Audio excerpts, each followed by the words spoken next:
This is Podco Media Networks.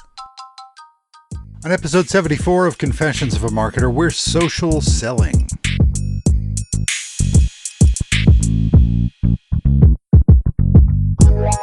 Hi, it's Mark Reed Edwards. Welcome back to Confessions of a Marketer. Jonathan Suarez is here to talk about social selling. We'll get to that in just a moment. Coming soon, Taylor Ryan will be in to talk about some of the changes in the Google algorithm. That all just happened a couple of weeks ago, and I was able to grab him for a few minutes the other day, and we'll have that talk soon. And later on, we'll have a couple of episodes with Rob Whedon of Deal Signal and Jeremy Middleton of Pramada to discuss data, intent, and marketing. Prism HR CMO Scott Horn will be here to tell us what it's like to market a high-growth company. And in the weeks ahead, we've snagged Victor Machado of Post and Wall to go a bit deeper on SEO versus SEM, and Angel Hollis Vaccaro of Deloitte will be here to discuss the Deloitte report Beyond Marketing Experience Reimagined. Other names to drop: AJ Wilcox on the social media minefield, Joe Martin of Cloud App on Video, and lots more. I want to invite you to have a listen to my other venture, the Innovation Podcast, The iPod with Garnett Harriman. Lots of fun stuff happening there. Head over to theinnovationpodcast.co to tune in. Okay, on to Jonathan Suarez. He's founder and CEO at Agency Labs. His firm builds websites, software, and mobile apps for companies around the globe. One common denominator: social media. He's become an expert on social selling. So we dug into how to best use social media, when to sell, when to market, and lots more. This is part one, so let's get to it. Jonathan Suarez, thanks for joining me. It's great to have you here. Thank you. It's great to be on your show. So everyone uses social media. I use it, you use it, probably everybody in our families use it, but few marketers really know how to make it work for them. So what's the secret to success? I think there's a couple secrets. The first is dumb luck. Everyone has a situation where they share something, and before they know it, it'll go viral. Hopefully it's nothing defamatory that if you're on an airplane and by the time you land, your live's ruined. Right. But usually if you're thoughtful about your content, or if it's something that is truly meaningful to you and potentially a lot of other people, and it resonates, people like to engage.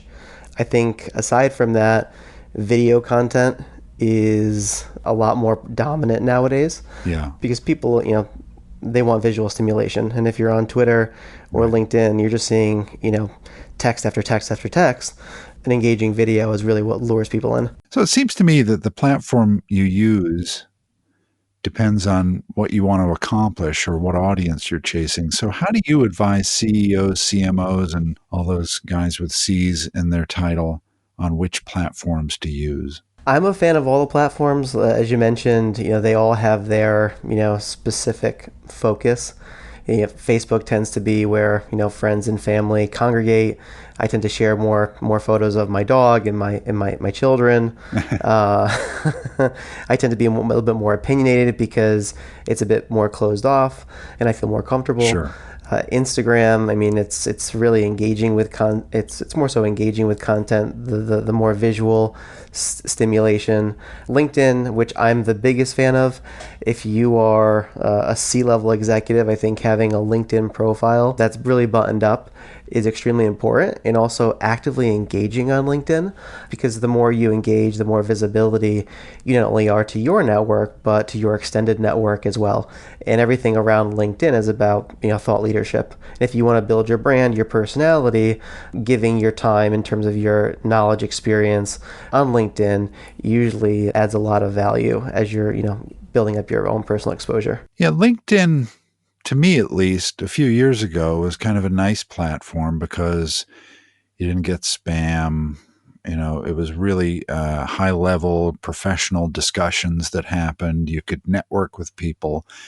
But one thing I've noticed in the last year or two is that I get a lot of unsolicited email and messages in the platform, that a lot of the posts that are in their algo are showing up in my feed are not necessarily relevant to me. Have you noticed that same kind of pattern? Is it just part of a social network maturing? I think it's definitely the maturity of LinkedIn, and also too, after they got acquired, they're trying to monetize it for a number of different angles. So sponsored in-mail, while it was very appealing, a lot of people took that and automatically started spamming. And we do a lot of, social selling, which I might talk about a little bit later on. But we've tested out different strategies on LinkedIn because I really like building relationships on LinkedIn. And we did a very small test campaign with sponsored InMail, and the engagement was nothing. I mean, it was probably like the worst spend I ever had. And a big reason for that is, for one, most notifications on LinkedIn go to your personal email address. So if you're trying to sell someone on LinkedIn and they've signed up with their personal email, no one wants to get pitched on their Gmail address. They think you're a recruiter or someone that is trying to source them for something else.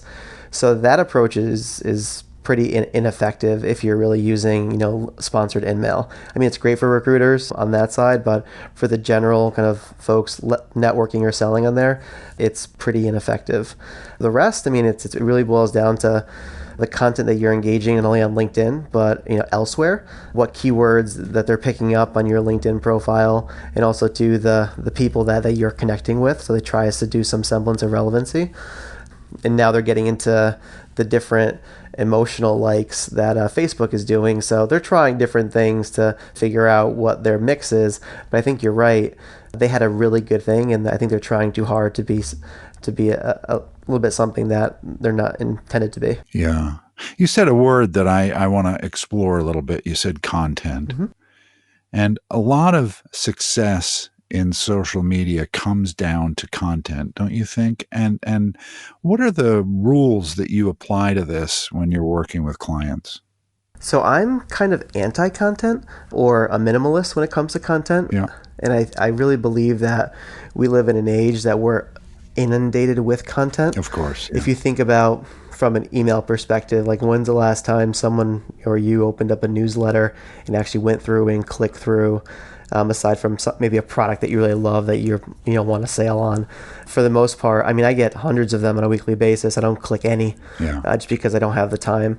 I think many people are finding that, and even on social, you have to be very kind of cautious with what you're sharing in the frequency. I mean, if you're on Twitter, you can see the frequency of people posting, and some of them are posting, 75 times a day, and it's all automated. It's obvious because who can fundamentally do that, and it's not genuine. The guy who started that is Guy Kawasaki. I remember following him on LinkedIn and maybe on Twitter, and I had to unfollow him because it was just relentless. It's too How much. could someone, and it was before it kind of occurred to me that, well, this is all automated. You just thought, well, there's some intern or something just sitting there posting over and over again, and it just got to be too much. Yeah. I think you have to be careful of, the whole out of sight, out of mind.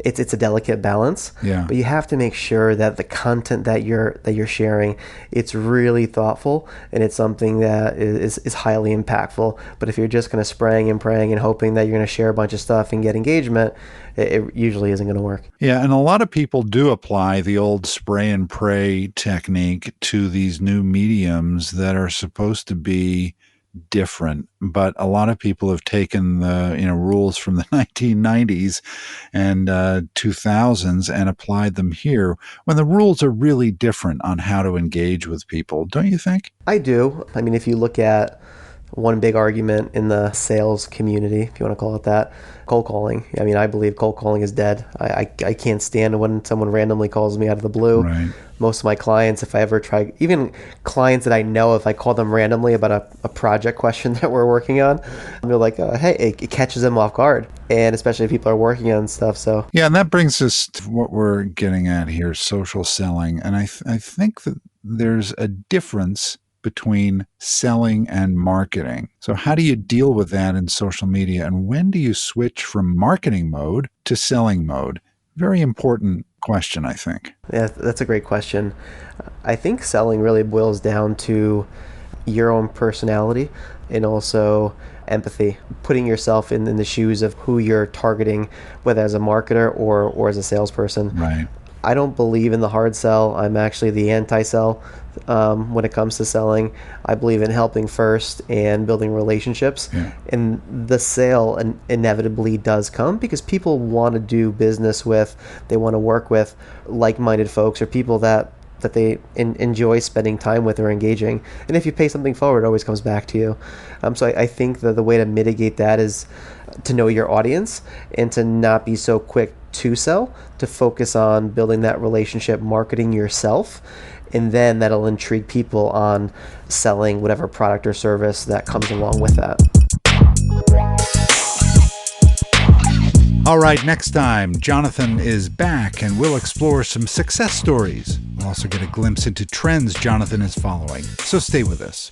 This episode of Confessions of a Marketer was written, produced, and edited by yours truly. T. Jordan of A-Class Productions wrote the theme music. Confessions of a Marketer is a trademark of Reed Edwards Global Inc., and this episode is copyright 2019. I'm Mark Reed Edwards. See you next time.